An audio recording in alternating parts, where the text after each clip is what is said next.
My role in BT has been working on a very special project for the last 2 years as chairman.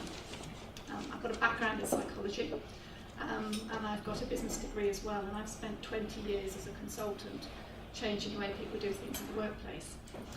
I'm not a sustainability expert, so although I do my recycling, and I've got an allotment, I couldn't tell you all the wonderful stats that Elaine was sharing with us. And actually for what I do, it doesn't really matter. And I'll explain a bit why. Because really my job is to try and get people to do things differently, not to preach to them about why they should.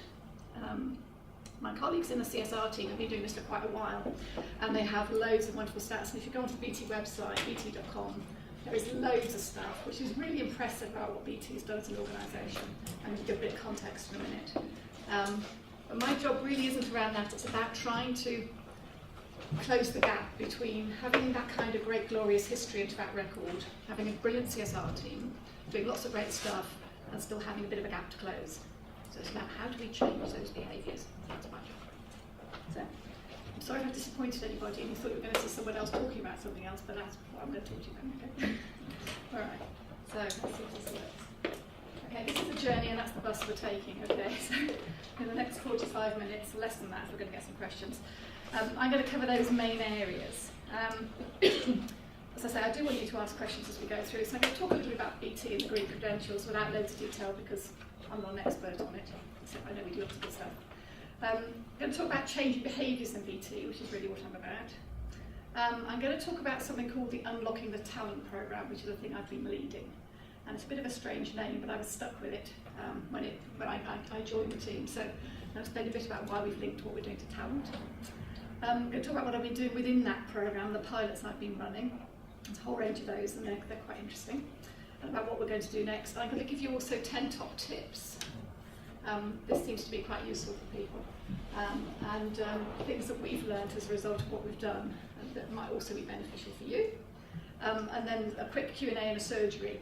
And you may want to give me some advice at the end as well. You might have some ideas about how I could make it better. Okay. It's worth mentioning the last time I was on the platform, I was following Jonathan Porritt. And no one does hellfire and damnation like Jonathan Porritt does. After then, the whole room went ashy quiet. And frightened everybody to death about the future and what it could look like.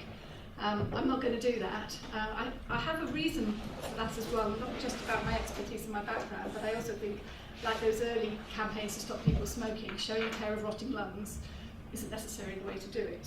And there are more positive ways of encouraging people to do good things, rather than just say this will happen if you carry on doing bad things. Okay. That's where it comes from. Okay, well, my story is very BT specific, all right? So a lot of the learning in BT may not generalise elsewhere. Some places you'll think it will, I'm sure, for sure, but it is very specific to BT as well.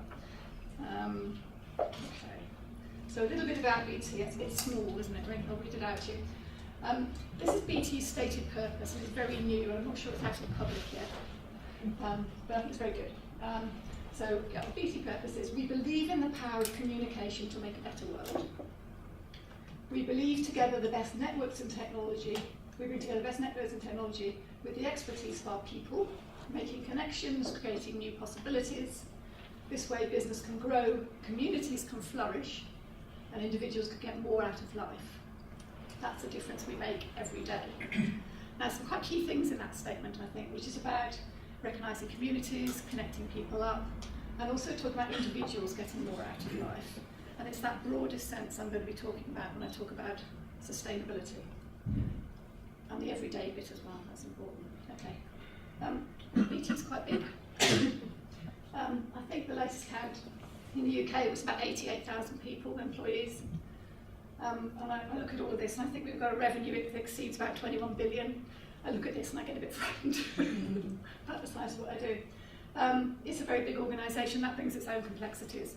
And it's obviously history you'll be aware of, I'm sure, as being a public sector organisation. And that makes it culturally quite interesting too. Okay, so we talk now about what we're all about, and you'll see some things here which sort of signal the better future bit, which is quite good, the green agenda. So it's about moving forward, and actually there's a whole thing about honesty, and better business, better future is also pulling in a lot of the sustainability arguments as well. And we actually got it into our business, which I think is really, really good, really helpful. So before I go on to talking a bit about our green credentials, something that a few people have touched on today, which I wanted to ask some questions about. How do you define green? Now I know this group is about going green. Can someone just tell me how you explain it to a Martian if they just landed? What are we talking about? And there's no right or wrong answers, okay? And there isn't a prize, I'm sorry. Anybody? How do you define it? Conserving resources. Okay, that's great. What else? Looking after the planet. Looking after the planet, yeah. What else? It's interesting that it's slow coming, isn't it? What else? How else do you describe it? Living life in an environmentally friendly way. Yeah?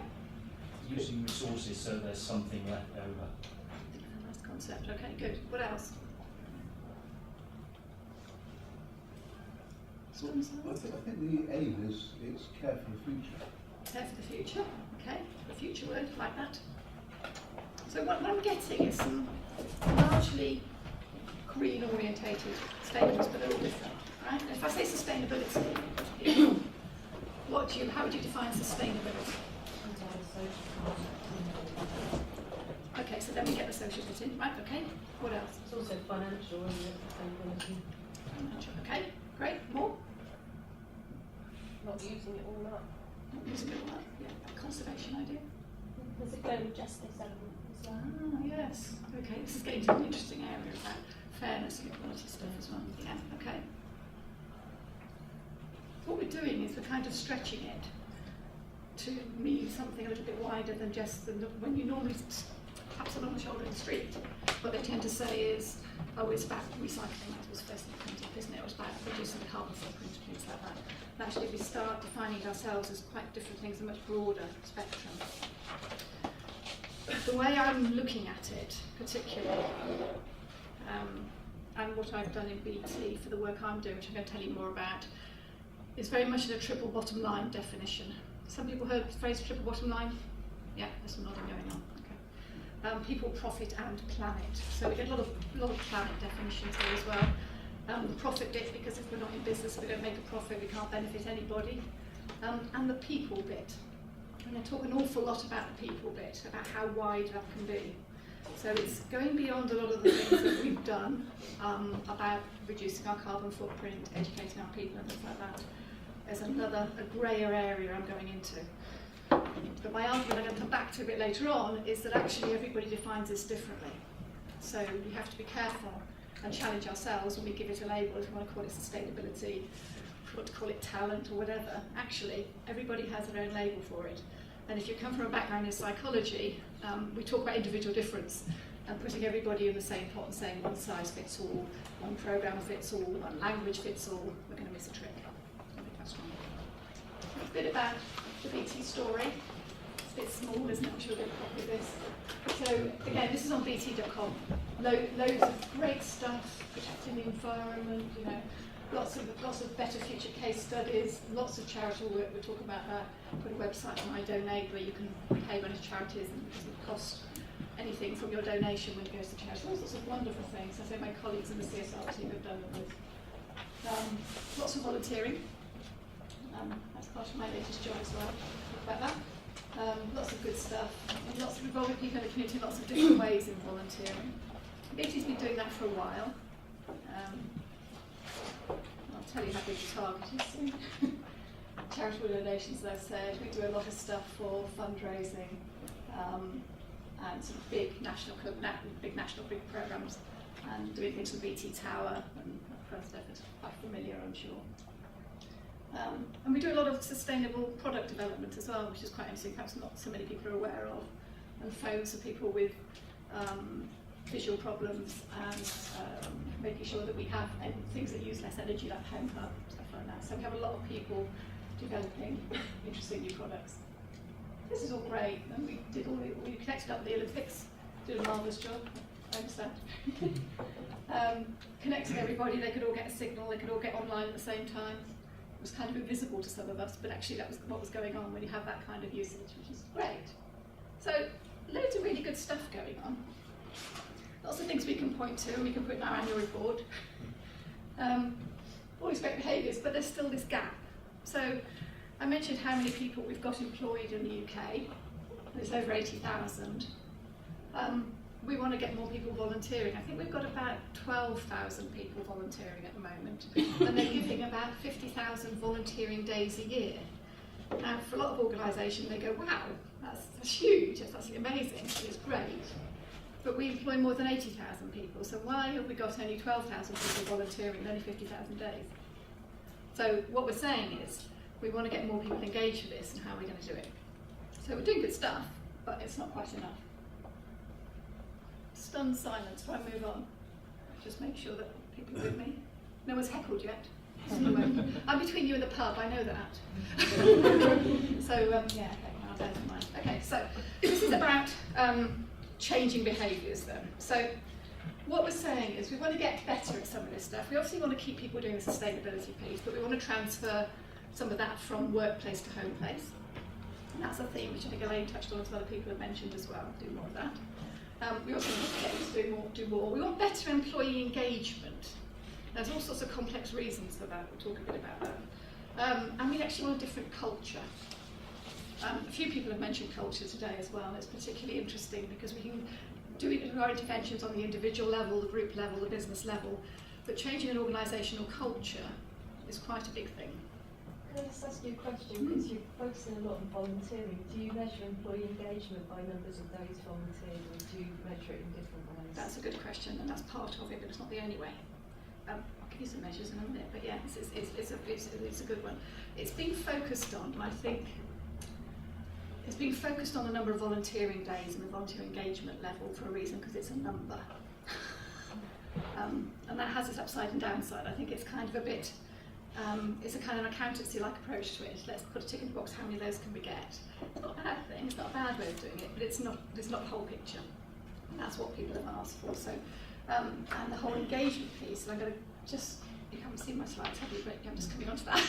explain why my engagement bit's important. I don't do that. I'll come back to the bottom line later.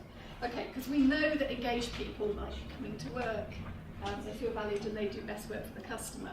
I have two jobs. I work full-time in BT, but I also have a non-exec role in the NHS where I sit on a board of a hospital that's about 2,500 people, so a much smaller organisation.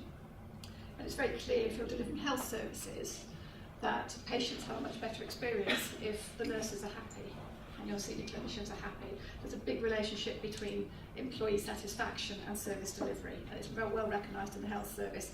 We see it too in BT. We know that engaged people give much better customer service, and you see it in shops and in retail trade and all sorts of other places too. So it's really important. So we know that's really important, and it's a target area for us. We don't think we give a bad service, but we could always give a better one, and want to do that. This may be a point you're coming on to, but do you use your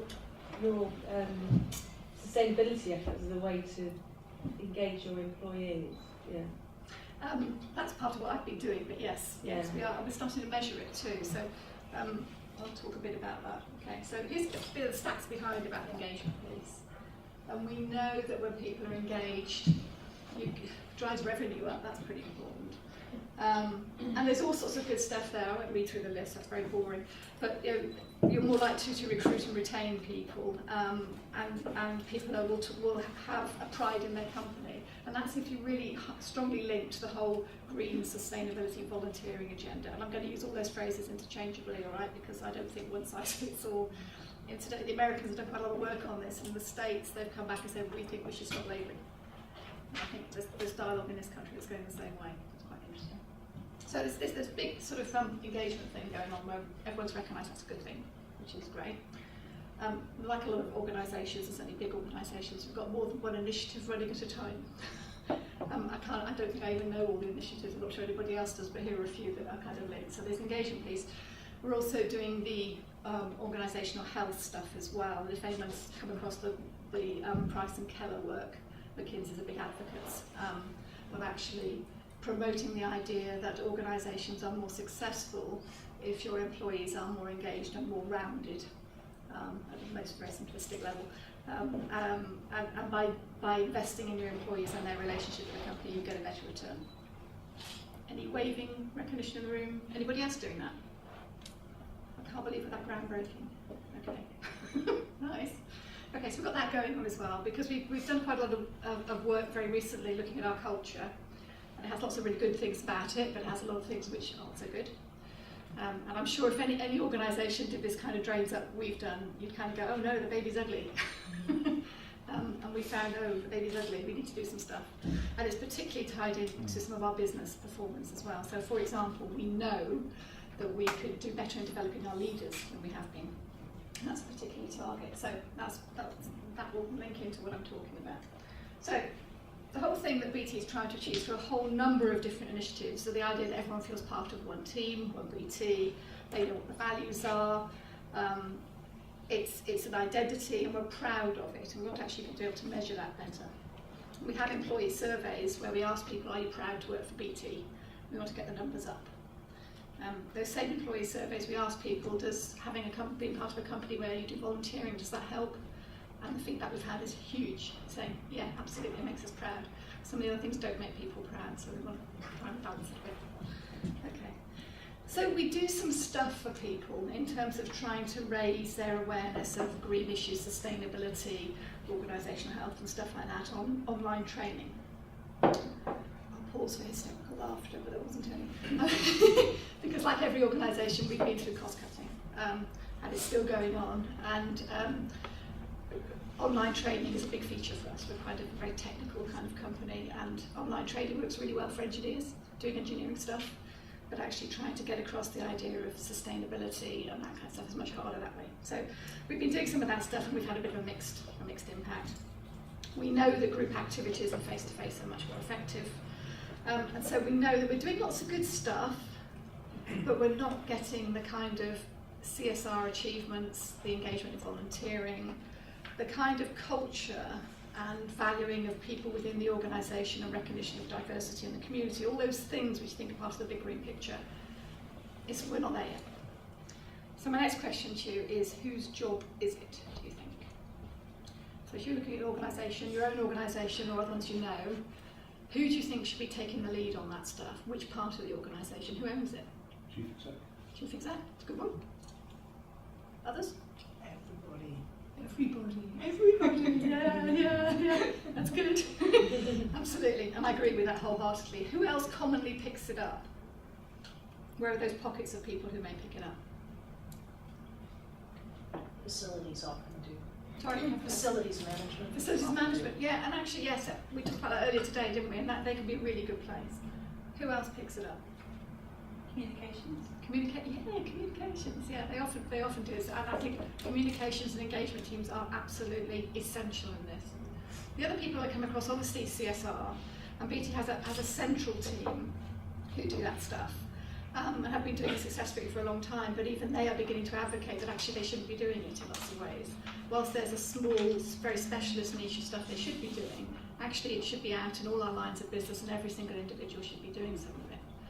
Now, I spoke a few months ago to CIPD, obviously all the HR and personnel people together, and was talking to them about this issue, and they were saying, well, we think it should be us. I was saying, that's really good, because actually it's people behaviour, and I would argue it's as much about people and behaviour as it is about green and sustainability specialists. So suddenly what we're seeing is that a lot of organisations, I think BT reflects that, is that it started off, in some respects, and certainly I think it did for us as well, it started off as a PR activity. I mentioned PR, public relations, comms we had. It often starts out as a PR thing. We need to do this, we need to be seen to be doing it, we need a piece in the annual report, all that kind of stuff. And then they go, well, actually we don't know enough, we need a specialist team, so then you get a CR team. And then they go, well, actually we're doing all this, but we can't quite get the traction we need. And the HR people go, oh, we can do some training. And so it bounces around, and actually what you really want to get to is something where everybody owns it, ideally. So, I'm going to talk a bit about, therefore, what I'm doing. So, that brings us to unlocking the talent. So BT, much like a lot of organisations, we've been doing all this good stuff. CSR teams have been working really hard, PR people have been doing their stuff. HR have been putting in some learning and development. Everyone's been doing something, but it hasn't moved enough. So, our chairman decided this was one of his passions, which is great. And he wanted to sponsor a piece of work called Unlocking the Talent. So say the name was given before I turned up, but it didn't have a direct CSR link, I guess, or a green link, so maybe that was useful. It had a talent link, which linked it to people and what they're really good at, which is good. And it's really a sort of whole system approach. So it's about looking at individuals, groups, the business, the culture, top down and bottom up, male and female, and all age groups. Big, big, big piece of work. Okay. I'm going to say, this ain't the theory, it's what I've done, okay? And I was asked earlier, someone said, I won't name you, Ruth, but it must have a really big team with loads of people doing this with your BT. It must be hundreds of you, kind of thing. I went, no, it's just me. She looked really disappointed, but she held it back really well. I said I need to explain a bit more about it. So I was asked to do this piece of work for the chairman, and I think the idea behind it was actually to do it separately from all the other groups who've been involved. My job was to join them all up, but to be kind of a catalyst and to have a different perspective on it. And maybe that's because of my psychology background and what I do as a day job, maybe. And maybe because I'm a fresh pair of eyes. But anyway, or maybe I was just in the wrong place at the wrong time. So they said, here's pot money. And I thought, oh, that's nice. I said, I need a team of about 7 people minimum. And they went, no people. I went, no. How am I going to do this? I said, what does the chairman want again? And they said, oh, he wants you to work out how we're going to get everybody to do sustainability stuff as part of everything they do every day. Everybody, so that's 83,000 plus, and I think that's out of the UK. Okay. So I cried. And I thought, okay, I can walk away from this because it's a kind of consultancy rule. I'm sure people in the room will recognise this, that you don't take that business, you can't succeed. And actually you say to the client very politely, that's really nice, that's a great opportunity, but thank you, I've got something else I need to be doing.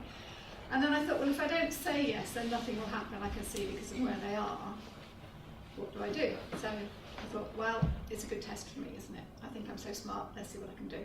And I thought what I would do is I would actually increase the learning by doing it, which would be a good thing. And we'd all learn, hopefully we'd all move forward, and then they'd give me a team. That was the theory. So it wasn't just about what we're doing, but how we're doing it. Okay. So I couldn't show you a video. How do I do for time? Okay. Okay, that's good. I couldn't show you a video, so you can go on YouTube and look up some Mike Rake and CSR, and you'll see a video there.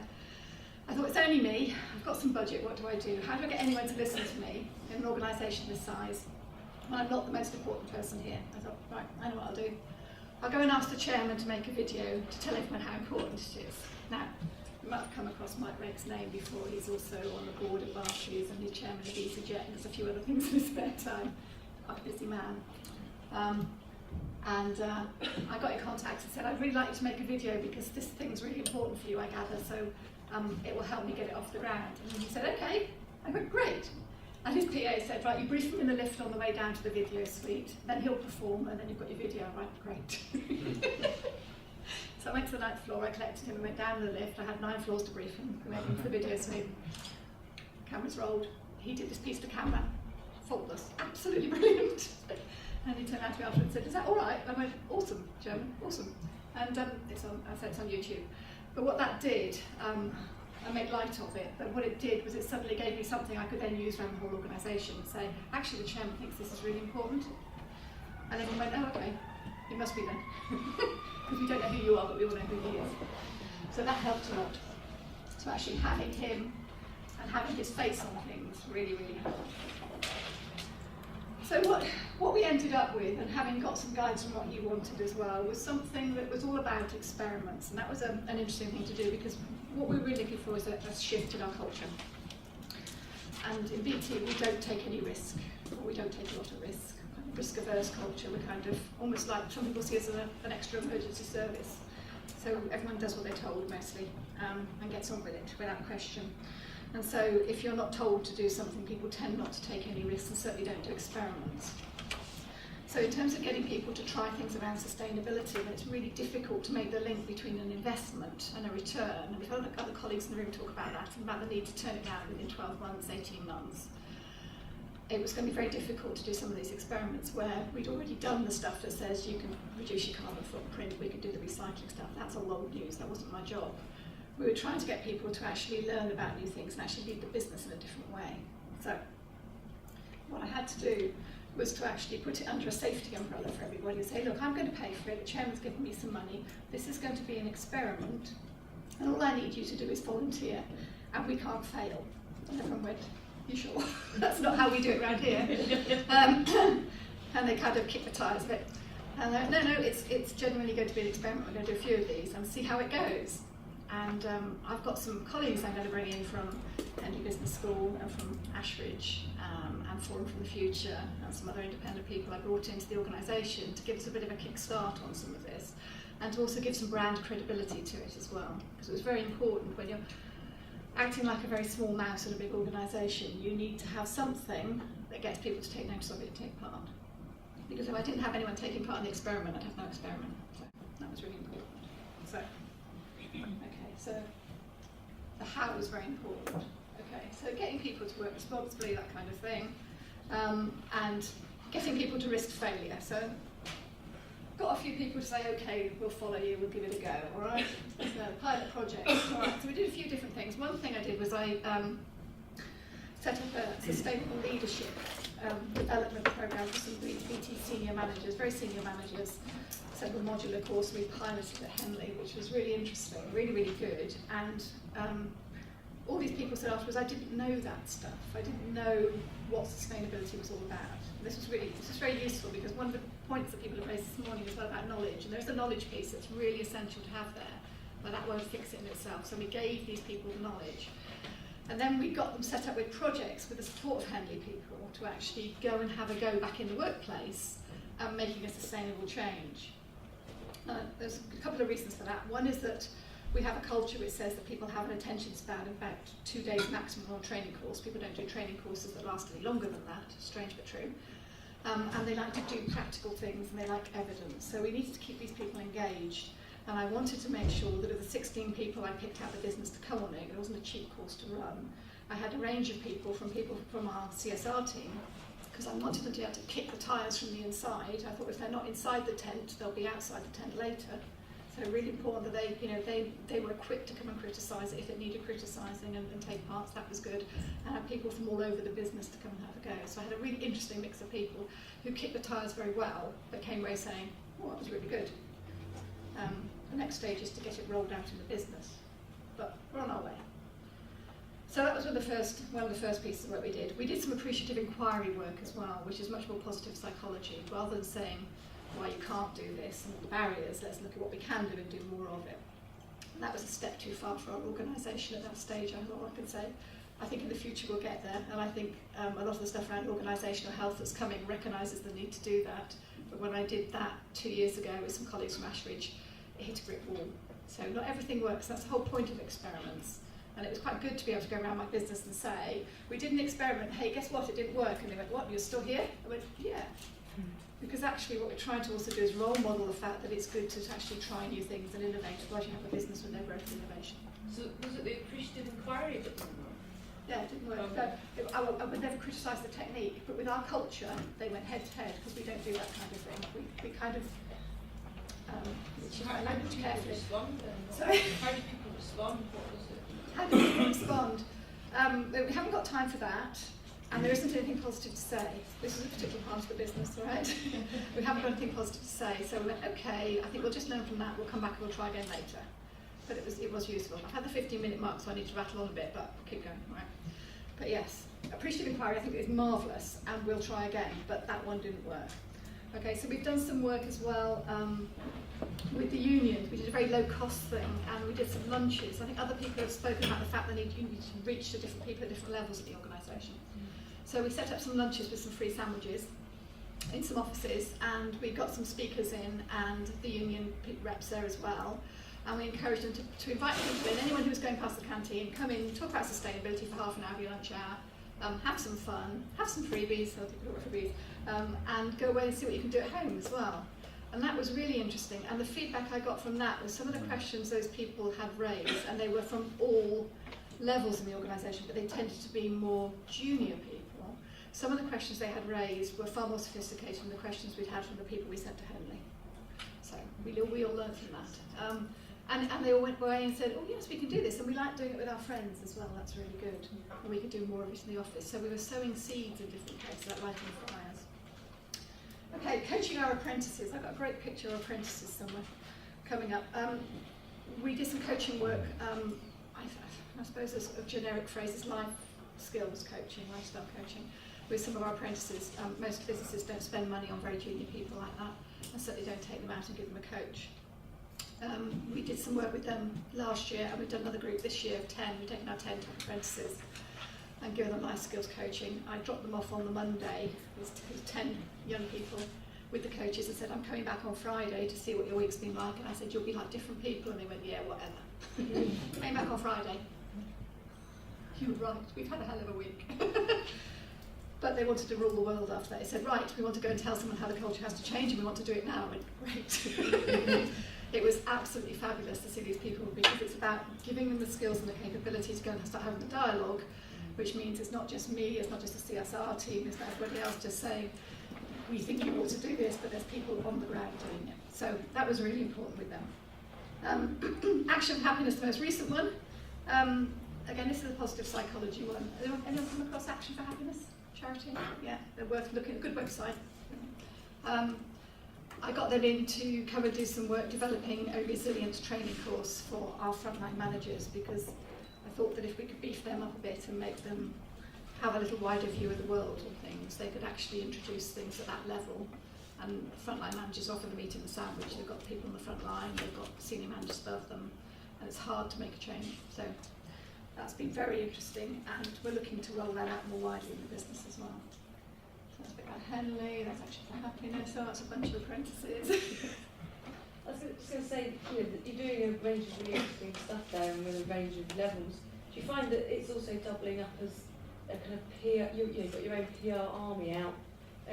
Obviously you haven't worked with hundreds of people there, but your starting point is with, you know, that. Absolutely. And they sit in the pub or in a restaurant or, you know, around their mates playing, you know, computer games, and they talk about it. They talk, and these apprentices said, I spoke to them on Monday on a call, because they've just finished their first bit of coaching, and they said, we want to meet up with the people who did it last year. I went, great, cool, do it. They went, oh, okay. Go Bond. Because they said it's quite difficult coming back in the workplace, and people don't always want to listen to us. And I said, yeah, I said that would happen, didn't I? They went, yeah, you did. It's hard, isn't it? Yeah, it's hard. Keep going. So yeah, so very much kind of, and I do use this phrase that's in here as well about Trojan mice. I'd like to think we could have a horse in there, but we can't, and they've got lots of, and it's still valid, you know, just having one person, two people, clusters of people out there, having that conversation, asking those questions, making those challenges, it's good. So learning is a challenge. I think other people have said that today, that's becoming a bit of a theme, isn't it? It's not easy, it's really hard. Triple bottom line issues seem to hook everybody. I found that I could hook accountants just as well as I can the kind of predictable open-toed sandals, lentils and Guardian reading brigade, which I count myself as one. You use different tools. So I had a project manager at one stage. I managed to get somebody to help me, so I picked an accountant. I thought it was really useful to have somebody who didn't believe in this stuff and didn't think it was worth anything. And he's gone back to his accountancy team now, and he's telling me it's great, it saves money. Whatever it takes. Getting people involved in pilots really works, and it takes a long time to measure it. We can measure reductions in carbon and things like that, but actually changing people's mindsets, changing the impact they make in the environment takes a lot longer. It's a leap of faith. And in order to get money for a leap of faith, I couldn't have made a business case for it. But I would say that 80% of the pilots are now being taken on board as business as usual now, and being funded by the business, which is great. Perhaps I just got lucky. But I could never have made a business case that would have stacked up. Okay, so there's a bit about successes, and there's more of them than that as well, so just getting in depth in the business. What we're going to be doing a bit more joining up, making more obvious what people are doing with the other initiatives, and say how it fits in, recruitment, retention, all those things. All the things you've already heard today are already in there. And linking it through to the current initiative that's got the most money behind it. It's always a good move. Oh yeah, that's exactly what I'm doing. Right. Okay. So it's about making, because for a lot of people they don't get it. The people who get it have already got it and they're doing it. It's the other lot we need to get. So let's make it easy for them. It can be whatever they want it to be. I don't care. I'll call it anything. Just do it. Yeah, I'm not precious about it. Okay, so a bit top tips. Get sponsorship from the top and maintain it. I was very lucky with Mike Rake. He remains an excellent sponsor. I know other people in the room have talked about some excellent sponsors they've had. You don't always get the person you think you're going to get. Our chief executive is a very busy man.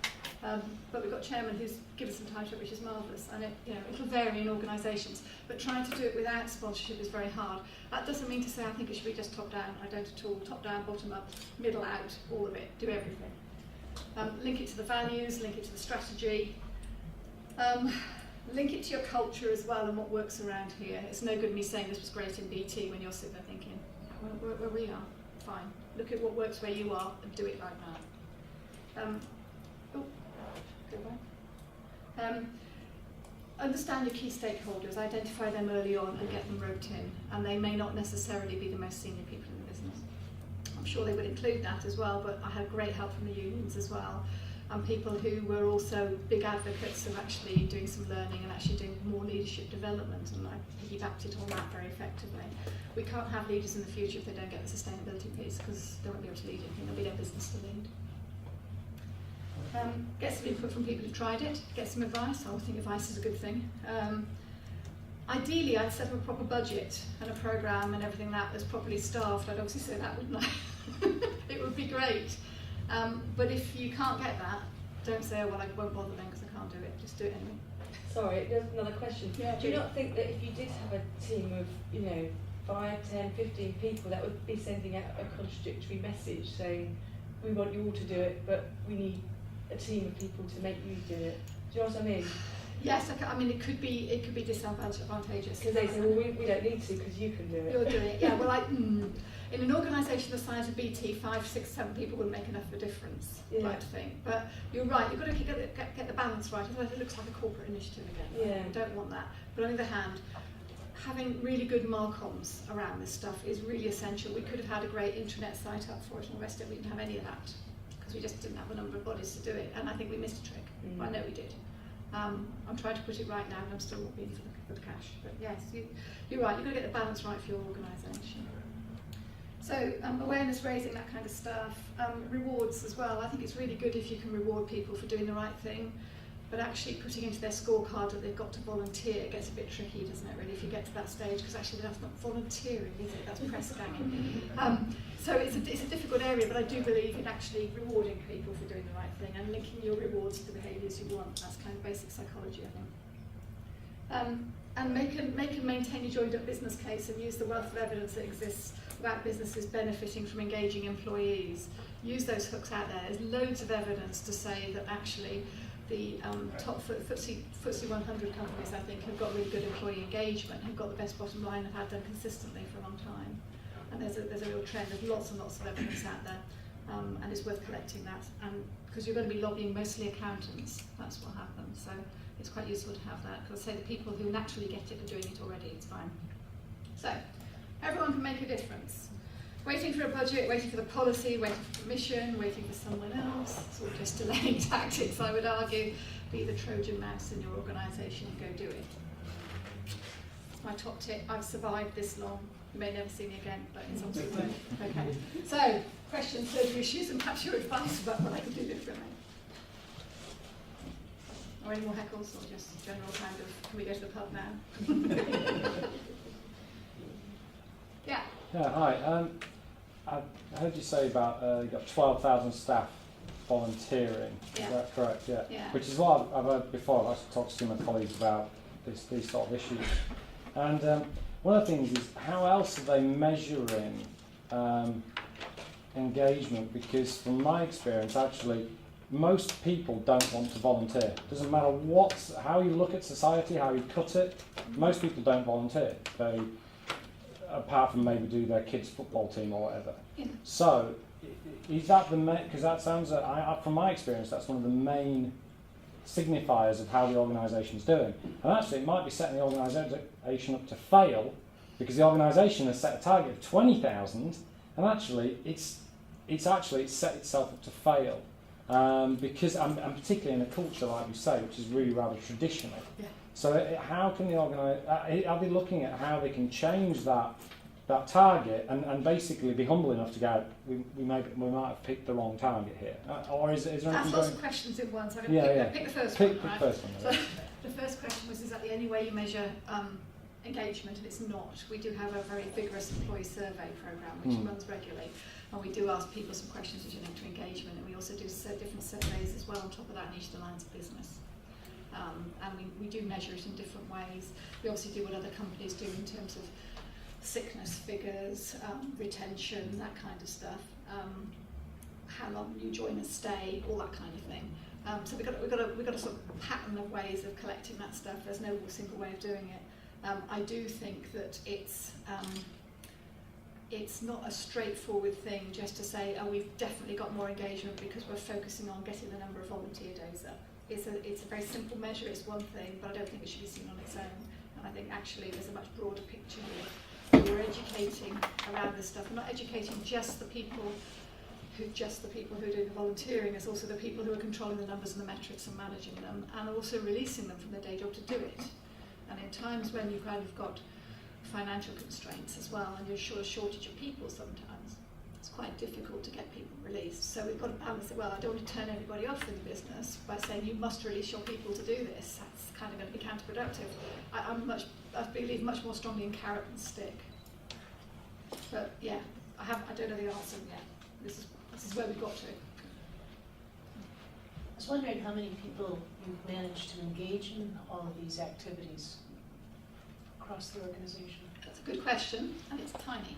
Well, it's tiny in terms of the direct impact on them, because if we look at the numbers I've taken on, the ones who've actually been, as part of the experiments, actually included in it, the target audience for it, I would say it's less than 500 have been actual targets by the time you count the lunches, the attempts at the positive psychology stuff, the training at Henley, all that kind of thing, and the coaching the apprentices and the action for happiness stuff. But it's not just them, and that's half the point. It's about the dialogue I have with their managers about it, and the people they speak to too. So it's about increasing the reach of that and to see what happens. And actually I think in an organisation that's quite traditional and relies on a lot of top-down communication and command and control operating, it makes the kind of Trojan mouse message much more effective. So just setting those people up and encouraging them. And it's nice for me, I don't have to say, would you go and talk about that? They're all so enthused, they go, I can't tell everybody, it's great. When you get them going with that, then their impact's amazing. I couldn't do that to them. They can do it themselves. So I think it's one thing to look at your immediate targets, but think about the wider audience they are going to hit as well and help them do that. Great, thanks. Have you found any future opportunities or future products that you, from these kind of discussions you've been having? Because we see that maybe if you can tap into thinking about sustainability, you might come up with new products. Yeah, that's a really good one. And in fact, the management group that went to Henley, some of those came back and did that. And one of the issues we know we have as an organisation is we've stifled innovation a bit with our culture, because people don't want to risk doing something new because I might get a headshot off. So it's better to do the same old thing because it's safer. So we know that some of what we've done, the way we've done it, has actually helped that. So that, but it's a little drip feed. It's a start. We'd like to do more, but it's there. Am I allowed to ask? Yes. You said that you couldn't really make a business case for some of these initiatives at the start because there's a longer term kind of payoff. And I mean, you were, maybe in a sort of lucky position in the sense of being able to go through that because you had that sort of back in the chairman as a sort of project to do it. Do you have, what advice would you give to people who are kind of perhaps, not in such a fortunate position but they're trying to kind of get projects? Okay, that's a brilliant suggestion. And actually, I have done business cases since. So what I did when I set up the experiments, I set them up in such a way and gathered evidence and did the evaluation of them, which was reasonably rigorous, and tried to use third parties to do that evaluation. So it was very difficult to ignore the results. So when we had really good results from the Henley course, from the coaching of apprentices, and I used a social enterprise to do that. So we were paying the social enterprise to do the coaching, all trained coaches, but then they were spending half our money on coaching the community. What's not to like about that? So I actually collected a lot of information about that stuff and did the feedback and said, look, here's the package, guys, this is what's going to cost to roll out. So it was like a two-step thing. Let's do the experiment, let's take a bit of a risk, hope that we're getting it round about in the right place, then build a case around the evidence, assuming it works. Obviously where it didn't work, we didn't do that. and then present that. Again, it's not the kind of classic standard business case, and you can't demonstrate a return on investment within 12 months.